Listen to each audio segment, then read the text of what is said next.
In his time, Uenuku was a great chief of Hawaii. Among all of his sons, his favorite was Kahutia-te-rangi. Uenuku had another son to his captive wife Paimahuta. His name was Ruatapu. One day, all the high-born sons of Hawaii, te pōkai rangatai, gathered to get their hair prepared into the traditional top knot. Ruatapu lined up with them, but Uenuku was not having any part of it and demanded, "Where is your comb?" Ruatapu responded, "Am I not a valued son of yours as well?" Uenuku responded, "Yes, you are my son, but one of little consequence, conceived in the open air upon the leaves of the kawakawa. If it were Kahutia-te-rangi, he is indeed my valued son, conceived on the sacred mat, and whose hair has been adorned with the comb titireia." Ruatapu, ashamed and belittled by his father, planned his revenge.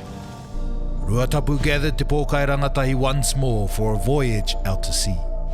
A great waka ko Tairāwhiti was used for this voyage. This waka belonged to Haiora, one of te pōkai rangatahi. This waka was large enough for 70 high-born sons, with a tall stern, prominent prow, and decorated with prized feathers. Before the voyage, Ruatapu snuck onto the great waka and took out the karemu. The day came when te pōkai rangatahi set sail. Ruatapu went with them and sat in the bailer's seat. There he placed his heel in the karemu of the waka to stop the waka from filling with water. They put the waka into the sea and launched. It moved fast through the waves. When they reached te moana pipipi, Ruatapu pulled his heel from the karemu of the waka. Water began to flood the waka. "Where's the bailer?" the brothers shouted. "Quickly, bail out the water or we're lost!" Ruatapu started bailing water so as to not blow his cover. Some then saw the karemu was gone from under his feet. It was at that point that Ruatapu turned to drown the 70 sons. Ruatapu was a strong swimmer, and as the waka sank, he began drowning his brothers one by one until only Kahutia-te-rangi and Haiora remained.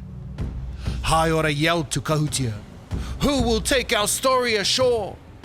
Kahutia-te-rangi replied, "I will, for I am the descendant of the man of war, the porpoise and the great sperm whale."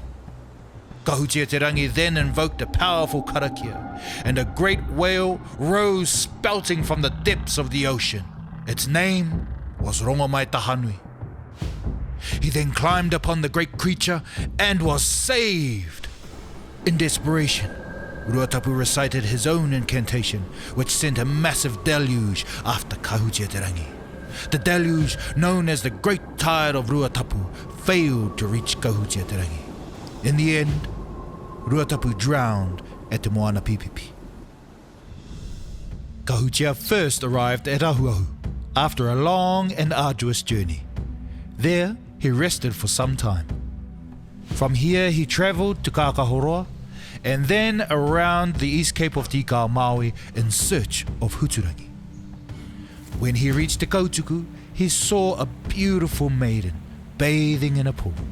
It was Huturangi. She was the daughter of a great chief, Te Whirunui, and in time, Kahutia and Huturangi were married. In search of a place Kahutia could call home, he landed at a place he named Whangara mai Tawhiti, as it resembled the Whangara of Hawaii. In the island beyond the shore, he saw the resemblance of Rongomaitahanui, the great whale that rescued him. He named this Tokarangi. Another name is Tahutia-te-rangi, and the most sacred part of the island is called Te Ana o Paikea. Kahutia-te-rangi is a great tīpuna of the Tairāwhiti people. The name Paikea, taken from his whakapapa and adventures as the famed whale rider, spread throughout the land, and his story lives on today.